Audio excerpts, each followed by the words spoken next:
We continue our conversation with comedian Jimmie Walker, in town performing tonight and tomorrow at Comedy at the Carlson. We were talking the music scene. You've opened up for a lot of musical acts, big-named acts. I've been very lucky. My current lineup is an oldies lineup, which is the style. You guys are too young. Stylistics, Harold Melvin and Blue Notes, the Delphonics, all those kind of people that I open for. A lot of those I know people. these names. My parents talk about Your grandparents will tell you about these people.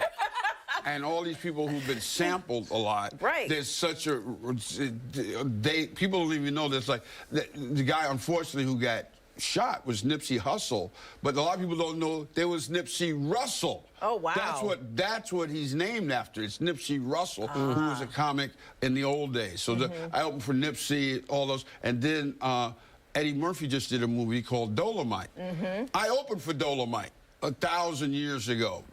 We used to do shows together, and it was on the old Chitlin circuit. You guys are too young for that. I heard about that. Come on, this is what they taught us. At least my folks taught me. What was that? I mean, what's that time like to see kind of things come full circle with some of these names? I was upset I wasn't in the movie because everybody who was in the movie, nobody knew Dolomite. I was the only guy who knew him, so I should have been in the movie. Then Murphy calls me and says, "Oh, could you write a forward for the book?" And I go, "Why do you want me to write a forward for the book? I don't get any money for this. Put me in the movie, man." So it's that kind of stuff like that. So, yeah, I work with all those cats. Wow. I know you don't watch a lot of TV outside of news and stuff, but do you have any stand-up comedians up and coming that you like, younger? My guys are all doing well. There's so many. My main guy who was on the show called Kevin Can Probably Wait is Dustin Ibarra, one of my young cats. Then I work with a guy, Colin Quinn, the Mighty Quinn, and he's a little rough, but he's funny though. Yeah, he's very good, but he's a little rough for the normal crowd. I know you like to keep your comedy clean. Why is that important to you? I started out that way. I come back with the Johnny Carson people, and in the Carson days, you couldn't say anything. It was that kind of thing. All of us, unfortunately, who started together, a lot of my people have passed away, whether it be David Brenner or Steve Landisberg or any of those kind of guys like that. Johnny Witherspoon, unfortunately, just passed away.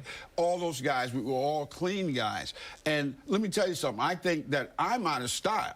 I think most comedy now is R-rated or X-rated. So I have to really fight to get opening acts. It's a hard thing to find somebody who's doing any clean material at all. It just is totally out of style. And people always talk about family values and stuff. I think our family values have curved downward because people love a little dirt in their comedy. But I think people appreciate, no profanity. I think there's only like 10 or 15 real mainstream comics who are clean, and the clean guys work a little more, whether it be Seinfeld or Leno or Tom Papa or Jim Gaffigan, those kind of people like that. The only minority comics that I know are me and Sinbad. That's it. Oh, man, I used to watch Sinbad all the time. Sinbad's still going. He's not dead. He's still around. He's still there, but he's still there. Please, he's still in action. Me up, Jimmy, such a pleasure having you in this morning. Guys, go do the weather and be happy that there's good weather here in this area. You only get like 2 months. And don't forget to see Wegmans before you leave. I will be at Wegmans today sometime. And Pittsford. I'm going over there. That's my main store. All right, you heard it. Thank you so much. Pittsford, I'll be over there. Goodbye. Check him out tonight and tomorrow, Comedy at the Carlson. Headlines coming up.